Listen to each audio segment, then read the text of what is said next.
네, 우리 하나님 말씀 보겠습니다. 하나님 말씀 오늘 주보가 좀 달랐는데 출애굽기 33장입니다.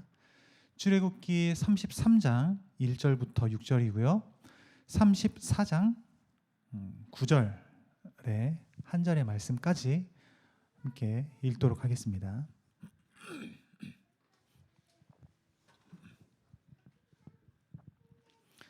출애굽기 33장 1절부터 6절, 34장 9절 한 절의 말씀입니다. 먼저 33장 1절부터 6절을 함께 읽겠습니다. 여호와께서 모세에게 이르시되 너는 내가 애굽 땅에서 인도하여 낸 백성과 함께 여기를 떠나서 내가 아브라함과 이삭과 야곱에게 맹세하여 내 자손에게 주기로 한 그 땅으로 올라가라. 내가 사자를 너보다 앞서 보내어 가나안 사람과 아모리 사람과 헷 사람과 브리스 사람과 히윗 사람과 여부스 사람을 쫓아내고 너희를 적과 꿀이 흐르는 땅에 이르게 하려니와 나는 너희와 함께 올라가지 아니하리니 너희는 목이 곧은 백성인즉 내가 길에서 너희를 진멸할까 염려함이니라 하시니 백성이 이 준엄한 말씀을 듣고 슬퍼하여 한 사람도 자기의 몸을 단장하지 아니하니 여호와께서 모세에게 이르시기를 이스라엘 자손에게 이르라. 너희는 목이 곧은 백성인즉 내가 한순간이라도 너희 가운데에 이르면 너희를 진멸하리니 너희는 장신구를 떼어내라. 그리하면 내가 너희에게 어떻게 할 것인지 정하겠노라 하셨음이라. 이스라엘 자손이 호렙산에서부터 그들의 장신구를 떼어내니라. 아멘. 자, 34장 9절의 말씀 한 절 말씀을 함께 읽겠습니다. 이르되 주여 내가 주께 은총을 입었거든 원하건대 주는 우리와 동행하옵소서. 이는 목이 뻣뻣한 백성이니이다. 우리의 악과 죄를 사하시고 우리를 주의 기업으로 삼으소서. 아멘.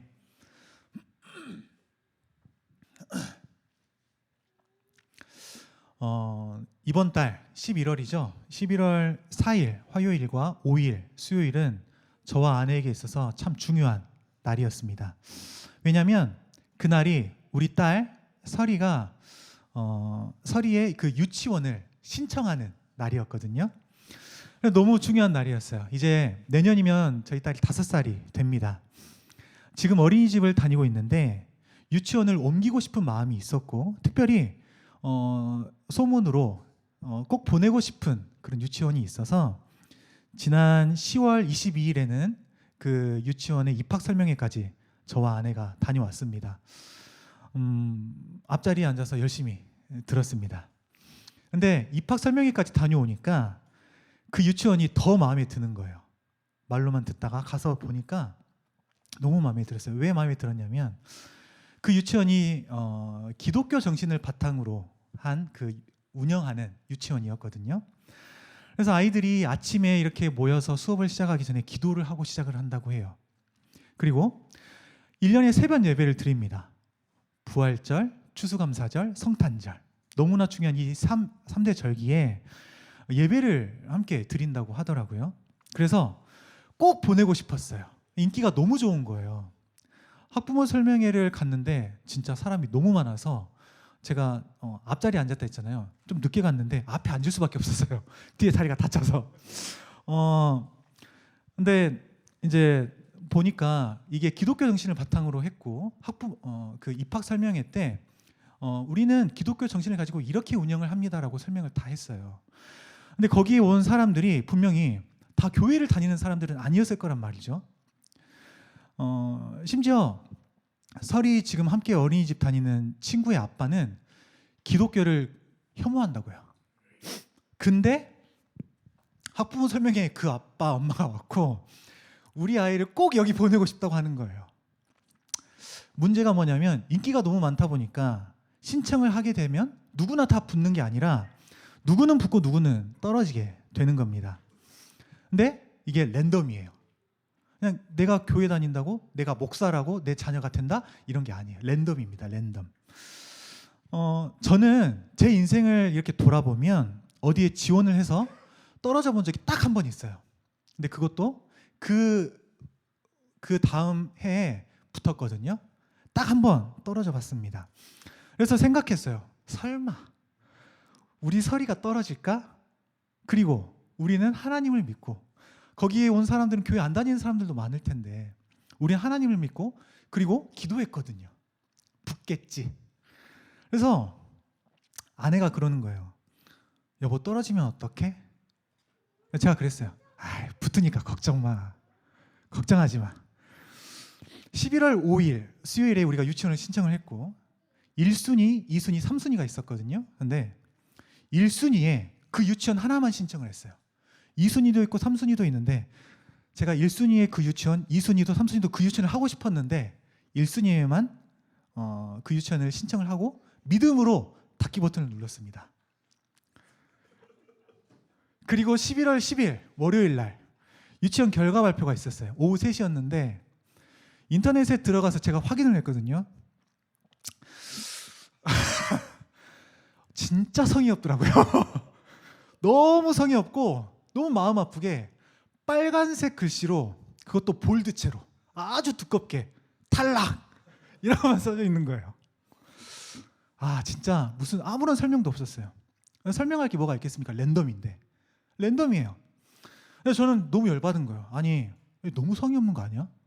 그것도 너무 마음 아프게 빨간색으로 탈락이라는 글씨만 딱 써놓고 아무리 눌러봐도 핸드폰으로 봤거든요. 제가 아무리 눌러봐도 이유가 안 나와요. 너무 열받더라고요. 근데 제가 11월 10일 월요일 날 그걸 확인했잖아요. 근데 11월 9일 주일 날 제가 설교를 했어요. 그때 설교 제목이 뭐였냐면 아버지의 원대로 되기를 원하나이다. 아버지의 원대로 되기를 원하나이다. 하나님께 정말 간절히 기도했는데 만약 그 기도대로 되지 않습니까? 여러분, 하나님은 선하시기 때문에 괜찮습니다. 하나님을 신뢰하십시오. 제가 그렇게 설교했어요.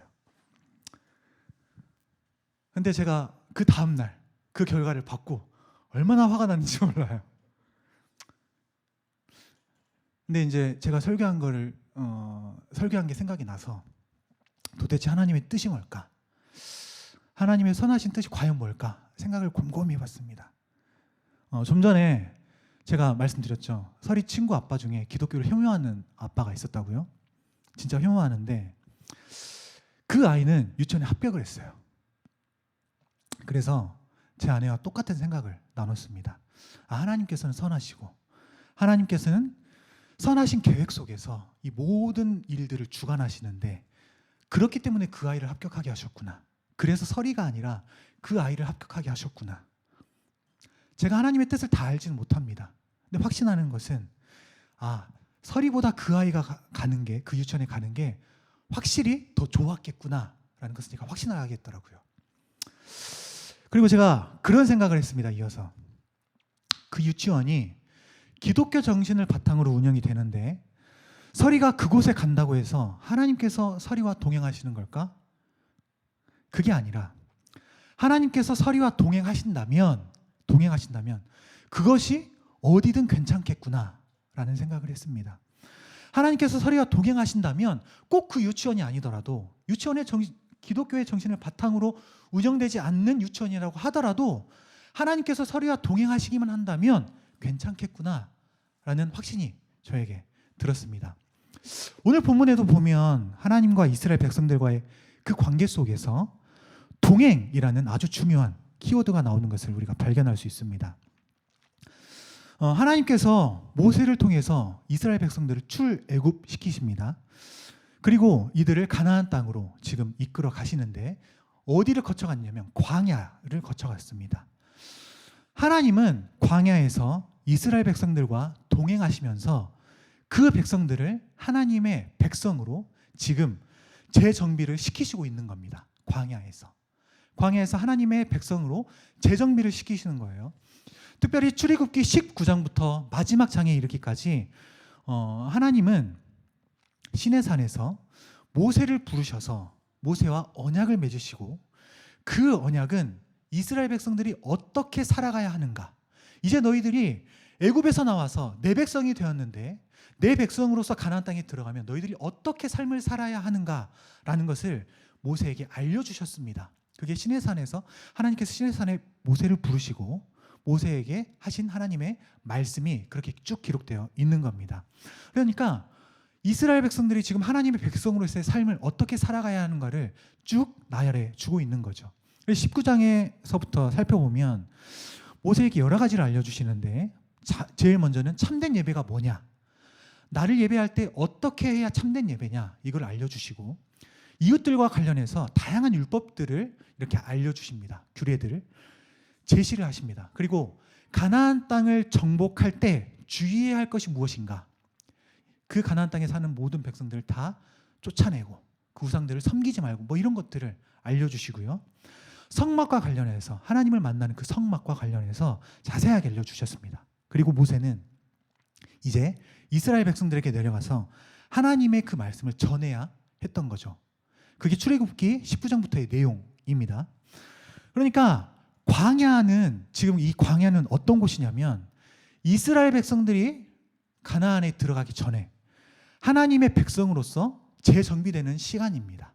이 광야의 시간은 하나님의 백성으로서의 어떻게 삶을 살아야 하는가라는 걸 지금 이 광야에서 하나님께서 알려주신다는 거예요. 그러니까 이 광야는 이들에게 있어서 꼭 필요한 시간이었다는 거죠. 오늘 본문도 이런 맥락 속에 있어요. 모세가 시내산에 올라가서 하나님과 언약을 맺을 때 이스라엘이 하나님을 반역하게 됩니다. 모세가 시내산에 올라갔어요. 그리고 40일 동안 내려오지 않는 겁니다. 40일 엄청 길잖아요. 근데 우리의 지도자라고 생각하는 모세가 시내산에 올라가서 하나님을 만난다고 했는데 안 내려오는 거예요. 그러니까 백성들이 불안해지는 겁니다. 그래서 어떻게 해요? 금송아지를 만듭니다. 금송아지. 고대 근동에서 이 소라고 하는 것은 힘을 상징했고 다산을 상징했어요. 그리고 주권, 리더십 이런 걸 상징했거든요. 소가. 그래서 그때 당시에 고대 근동에서는 소를 신으로 많이 섬겼습니다. 애굽도 마찬가지였어요. 애굽에서도 이 소를 우상으로 이렇게 신으로 섬겼는데, 이스라엘 백성들이 400년 동안 이 애굽 땅에서 살았단 말이죠. 그러니까 계속해서 그 우상 숭배하는, 소를 신으로 섬기는 그 모습들을 많이 봤을 거란 말이에요. 그리고 이들이 지금 광야로 들어왔잖아요. 출애굽을 해서 광야로 들어왔단 말이에요. 그러니까 너무나 자연스러운 거예요. 지금 모세가 하나님을 만나러 갔는데 지도자가 없어. 하나님이 진짜 있는 걸까? 그러니까 이들이 어떻게 하냐면, 당시에 이 이집트에서 아피스라고 하는 그 진짜 그 황소, 살아있는 황소를 신으로 섬겼거든요. 그러니까 이거를 생각하고 금송아지를 만든 거예요. 그리고 나서 이게 신이다라고 말을 하는 거죠. 하나님은 보이지 않아. 모세는 올라갔는데 내려오질 않아. 너무나 불안해서 금송아지를 만듭니다. 그래서 출애굽기 32장 4절에 보면 아론이 말해요. 이스라엘아, 이는 너희를 애굽 땅에서 인도하여 낸 너희의 신이로다. 아론은 여호와를 금송아지로 지금 대체한 거죠. 그리고 아론과 백성들은 금송아지를 만든 것도 모자라서 이 금송아지를 경배했다라고 합니다. 예배했다라고 합니다. 이 금송아지가 여호와다라고 말을 했다는 거예요. 우상 숭배한 거죠.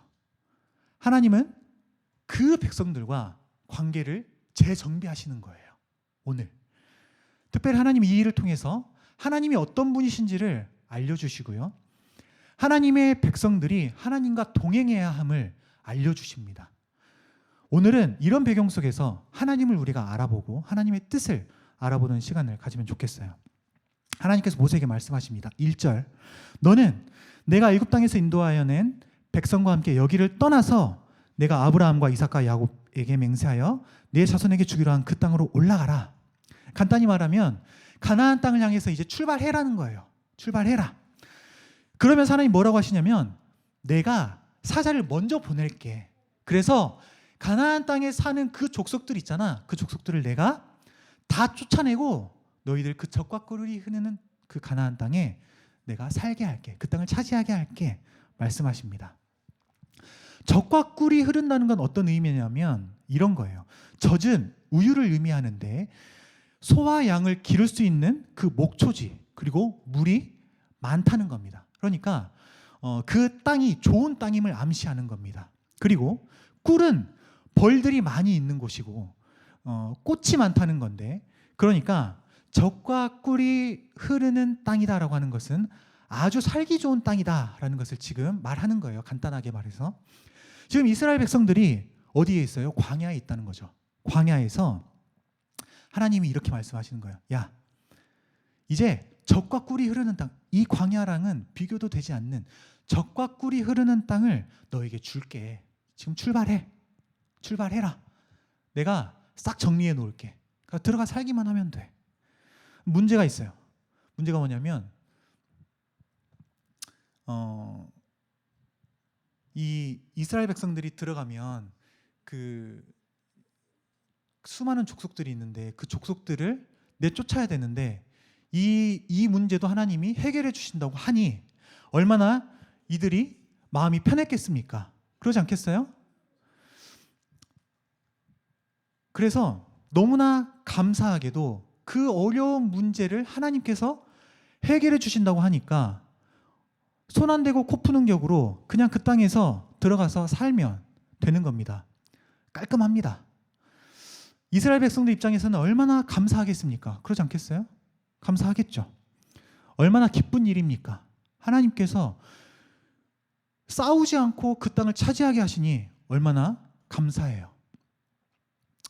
광야는 척박하고 메마른 땅입니다. 농사를 지을 환경도 되지 않고요. 식량과 물이 부족해서 생존의 문제가 걸려있는 땅이 바로 광야란 겁니다.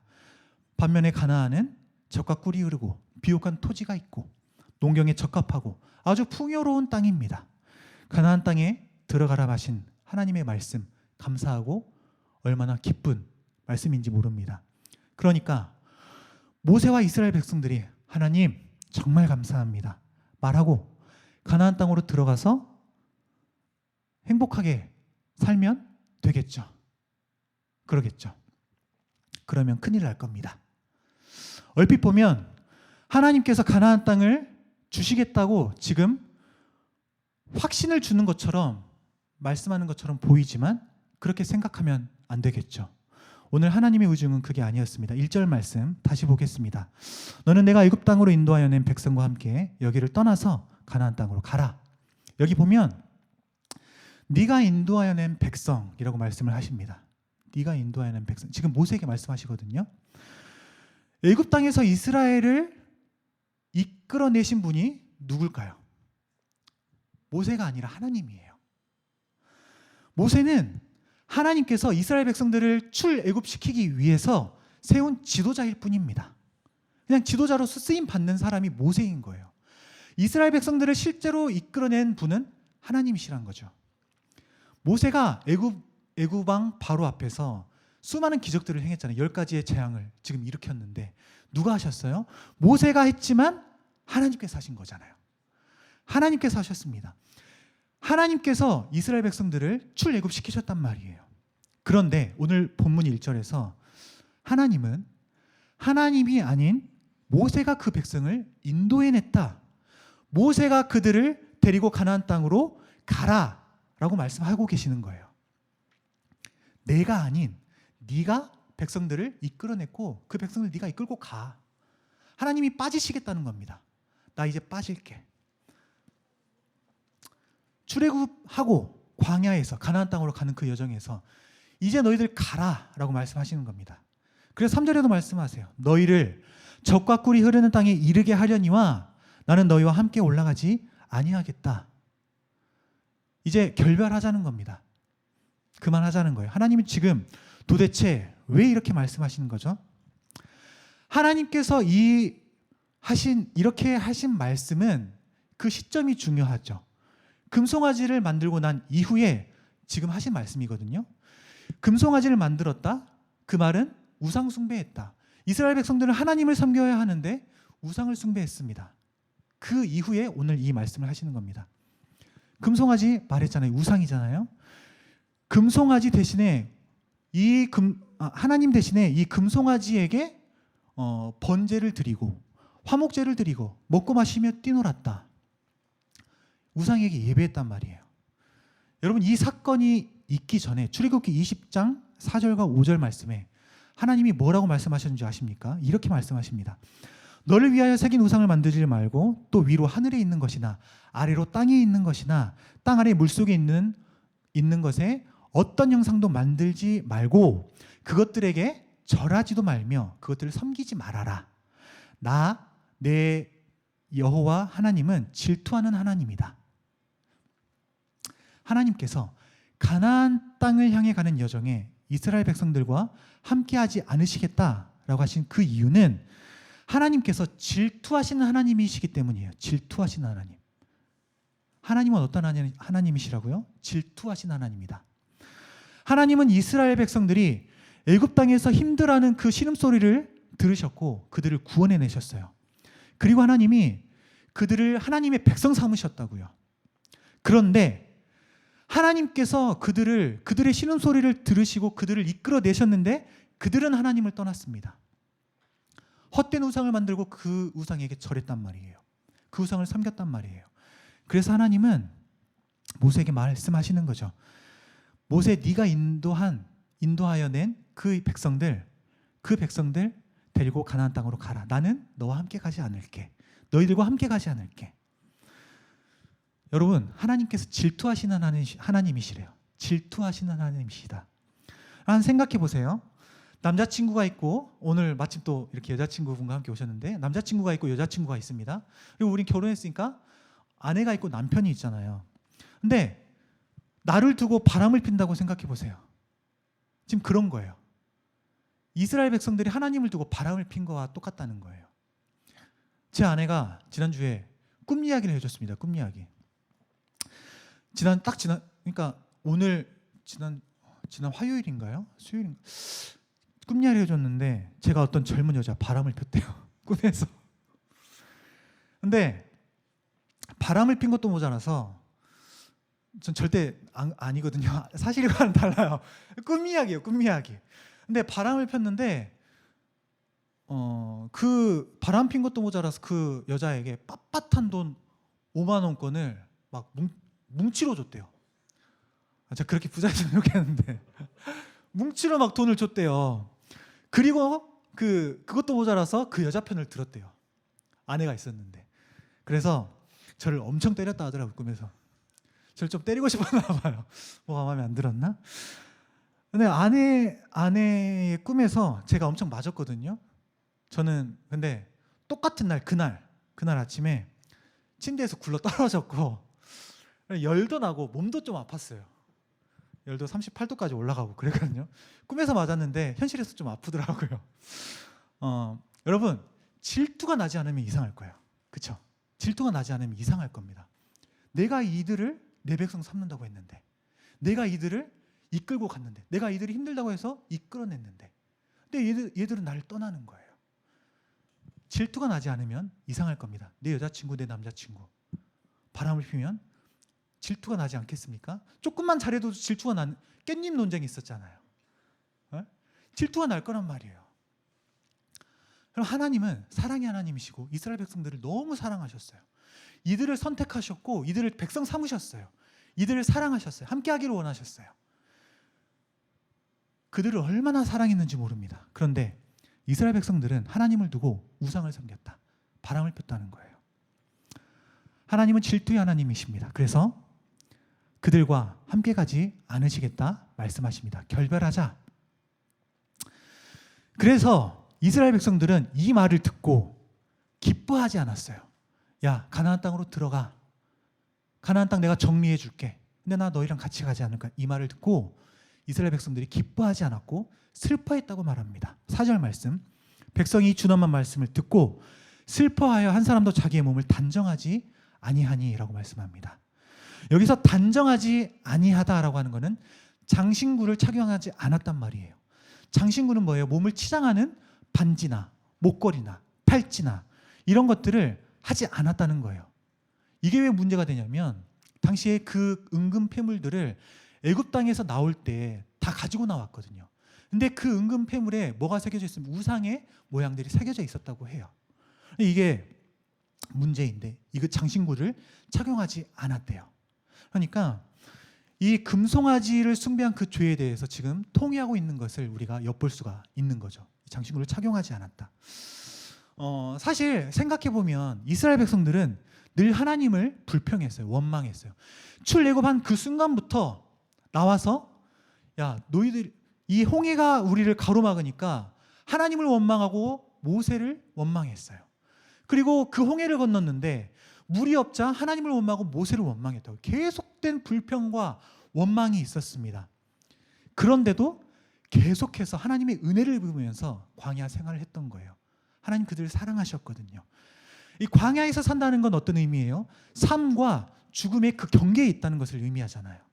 광야에서 산다는 것. 하나님이 아니면 산 목숨이 아닌 죽은 목숨이었을 거예요. 하나님은 먹을 것이 없는 그들에게 만나와 메추라기를 허락하셨잖아요. 물도 허락하셨습니다. 낮에는 덥고 밤에는 추워서 더워서 죽기 쉽고 추워서 죽기 쉬운 그 광야에서 하나님은 불기둥을 허락하셨고 구름 기둥을 허락하셔서 밤에는 불기둥으로 낮에는 구름 기둥으로 그들을 지키셨단 말이에요. 이 말은 광야에서의 삶은 전적인 하나님 은혜 안에서의 삶이었다는 거죠. 이들이 광야에서 살 수 있었던 것은 하나님의 은혜가 아니면 불가능했단 말이에요. 하나님께서 동행하지 않으신다는 것은 그들에게 있어서 죽음의 문제로 다가왔을 거예요. 하나님 나와 동행하지 않으신다? 이것은 죽음의 문제로 다가왔을 거란 말이에요. 그뿐이겠습니까? 가나안 땅에 들어가도 하나님께서 함께 하시지 않는다면 살아도 사는 것이 아니었을 거예요. 그래서 모세가 출애굽기 34장 9절에 하나님께 이렇게 아뢰입니다. 주여, 내가 주께 은총을 입었거든 원하건대 주는 우리와 동행하옵소서. 이는 목이 뻣뻣한 백성이니이다. 우리의 악과 죄를 사하시고 우리를 주의 기업으로 삼으소서. 주여, 내가 주께 은총을 입었거든 원하건대 주는 우리와 동행하옵소서. 여러분, 우리도 이스라엘 백성들과 비슷한 처지에 있다고 저는 많이 생각을 하게 됩니다. 우리가 하나님의 은혜를 받아서 하나님께로 돌아왔습니다. 이스라엘 백성들이 하나님의 은혜로 출애굽했던 것처럼 우리도 하나님을 떠나 사는 자들이었지만 하나님의 은혜로 하나님께로 돌아왔습니다. 우리는 하나님께로 나아갈 수가 없습니다. 하나님께 범죄한 인간은 거룩하신 하나님께로 나아갈 수가 없습니다. 그런데 하나님은 은혜로 예수 그리스도를 우리 가운데 보내주셔서 이 죄의 문제를 해결하셨고 이제 우리는 예수 그리스도로 말미암아 하나님께로 나아갈 수 있게 됐습니다. 그런데 우리의 삶은 여전히 광야처럼 느껴집니다. 우리의 살아가는 삶은 하나님을 믿은 그 이후에도 계속해서 광야처럼 느껴집니다. 먹고 사는 문제도 너무 힘들고 벼랑 끝으로 내몰리는 일이 왜 이리도 많은지 모릅니다. 내가 계획한 대로 돼도 걱정이고 내가 계획한 대로 되지 않을 때도 근심이 계속해서 몰려옵니다. 그러면 이렇게 광야를 지나는 것 같은 인생길에서 우리는 어떻게 해야 합니까? 어떻게 하면 우리가 이 광야 같은 인생길을 잘 걸어갈 수가 있을까요? 그게 바로 하나님과의 동행이라는 거예요. 하나님과의 동행. 하나님께서 우리와 함께 하신다면 우리가 광야를 걸어가도 괜찮습니다. 그런데 하나님께서 우리와 동행하지 않으신다면 가나안 땅을 들어간다 하더라도 그것은 슬픔이고 절망일 것입니다. 그러니까 우리가 힘든 일을 겪는 중에도 우리가 기쁜 일 가운데 있는 중에도 놓치지 말아야 할 고백이 있습니다. 그게 뭐냐면 모세가 했던 고백. 원하건대 주는 우리와 동행하옵소서. 자, 말씀을 정리하겠습니다. 여러분, 하나님이 없어도 우리가 그토록 원하는 것이 있으면 다 괜찮아지는 거겠습니까? 우리가 그토록 원하고 바라는 것들을 우리가 얻었는데 그곳에 하나님이 안 계신다고 한다면 괜찮겠습니까? 그럴 수가 없습니다. 우리가 천국에 들어간다고 하더라도 그곳에 하나님께서 안 계신다면 그곳은 지옥일 겁니다. 하나님께서 이스라엘 백성과 함께하지 않으시는데 그들에게 있어서 젖과 꿀이 흐르는 가나안 땅이 무슨 소용이 있겠습니까? 그곳이 광야가 될 것입니다. 그러나 반대로 이스라엘 백성들이 광야에 있어도 하나님께서 이스라엘 백성들과 함께 하신다면 그곳은 광야가 아닌 가나안 땅이 될 것입니다. 여러분, 우리가 원하고 바라는 것들이 있을 거예요. 그 모든 것들이 다 이루어진다고 하더라도 하나님께서 그 가운데 함께 하지 않으신다면, 우리와 동행하지 않으신다면 그것들은 우리에게 있어서 쓰레기에 불과할 겁니다. 그게 무슨 소용이 있겠습니까? 그런데 반대로 우리가 지금 힘들고 어려워도 하나님께서 우리와 동행하신다면요, 우리보다 우리의 인생을 더 선하게 이끌어 가시는 하나님이 우리에게 가장 좋은 곳으로 주시고 그것이 우리에게 보물이 될 것입니다. 내가 지금 어디에 있는가? 내가 지금 상황이 어떤가? 내가 어떤 좋은 것을 지금 얻을 수 있는가? 이것보다 더 중요한 것은 무엇이냐면 내가 지금 누구와 있는가입니다. 상황과 환경은 중요하지 않습니다. 내가 지금 누구와 있는가? 하나님과 함께 한다면, 내가 하나님과 동행한다면 괜찮다라는 말입니다. 그러면 하나님과 동행하기 위해서는 어떻게 해야 될까요? 하나님 보이지도 않는데. 그렇죠? 어떤 분은 하나님 옆자리를 항상 비워놓는다고 해요. 그래서 차를 타도 하나님 옆자리를 항상 비워놓는대요. 내 옆자리는 하나님 자리. 그런 어디서 들어봤는데 그랬다고 하더라고요. 그리고 하나님 여기 하나님 자리야. 뭐 그럴 수도 있을 것 같아요. 근데 어떻게 하면 하나님과 동행할 수 있을까? 가장 쉬운 대답, 말씀과 기도죠. 말씀 읽고 기도하면 하나님과 동행할 수 있어요.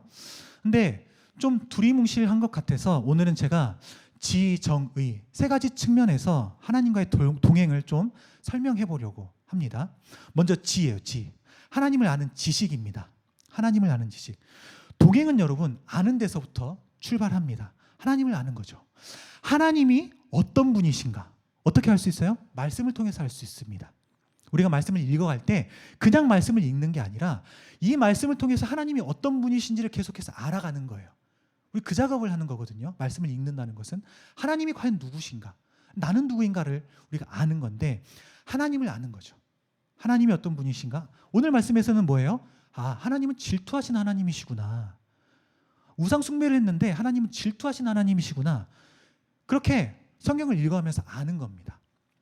하나님 어떤 하나님이세요? 사랑의 하나님이시다. 제가 늘 말하죠. 사랑의 하나님, 선하신 하나님, 은혜롭고 자비롭고 그렇죠? 공의로우신 하나님이다. 이런 하나님을 아는 거죠. 그래서 이것은 이렇게 하나님을 아는 것은 하나님과의 동행의 방향을 잘 설정해 줍니다. 어떤 길로 가야 하는가?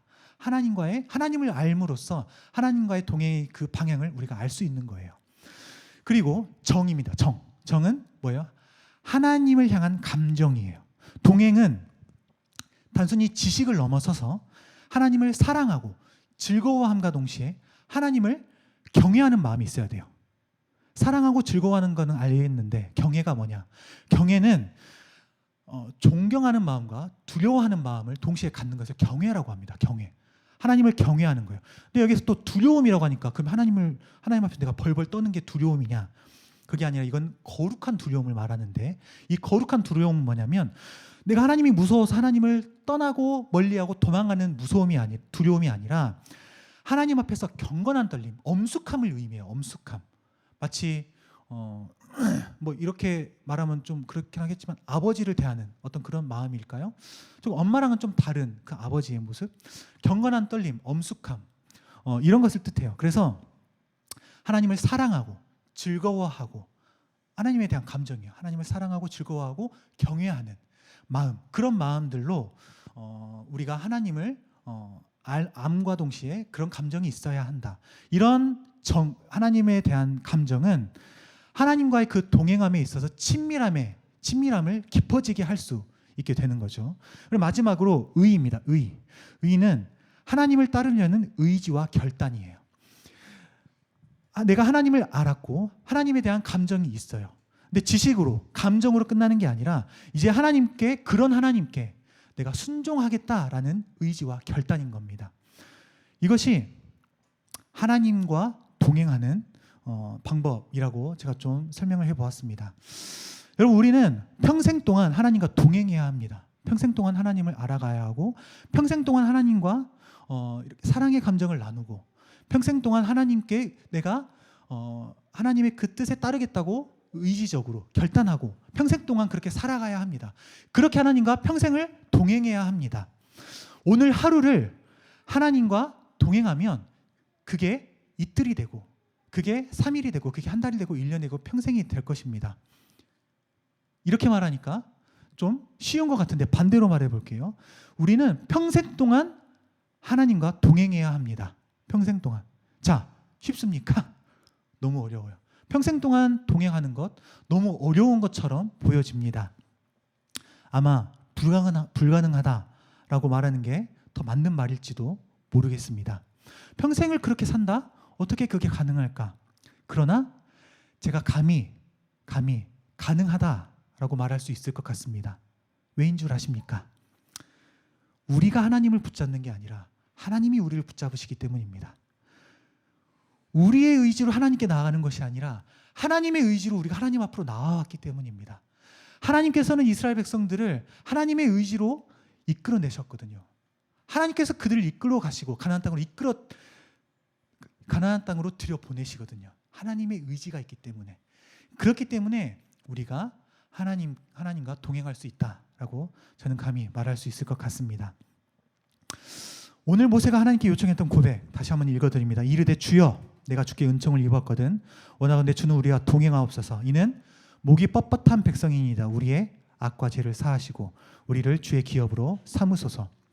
여러분, 우리가 얼마나 목이 뻣뻣한지 모릅니다. 이 말은 얼마나 우리가 고집이 센지 모릅니다. 그러나 그런 우리를 하나님께서 하나님 자녀 삼으셨어요. 우리에게 은혜를 주셨습니다. 은혜로 우리를 구원해 내셨습니다. 우리에게 예수 그리스도를 허락하셨고 그 예수 그리스도로 말미암아 하나님의 자녀가 되는 권세를 입었습니다. 하나님의 자녀입니다. 여러분, 하나님의 은총을 입은 자들입니다. 우리가 어떻게 하나님께 간구할 수 있겠습니까? 주여 원하건대 저와 동행해 주시길 원합니다. 이렇게 고백하지 않아도 하나님 우리를 이끌어 가세요. 하나님 우리와 동행하십니다. 그런데 우리가 이렇게 고백하면 좋겠어요. 그래서 하루를 시작할 때 매일 하나님 저와 동행해 주세요 라는 이 고백으로 하루를 시작하면 좋겠어요. 우리의 의지보다 더 뛰어나신 하나님은 은혜로 우리와 동행하여 주실 것이고 우리가 이렇게 고백할 때 우리는 의지적으로 또 결단하고 하나님과 동행할 수 있을 것입니다. 그렇게 하나님의 은혜로 하나님과 늘 동행하며 하루하루를 살아가는 우리 모두가 되시기를 예수님의 이름으로 축복합니다. 우리 시간 함께 말씀을 생각하며 기도하겠습니다.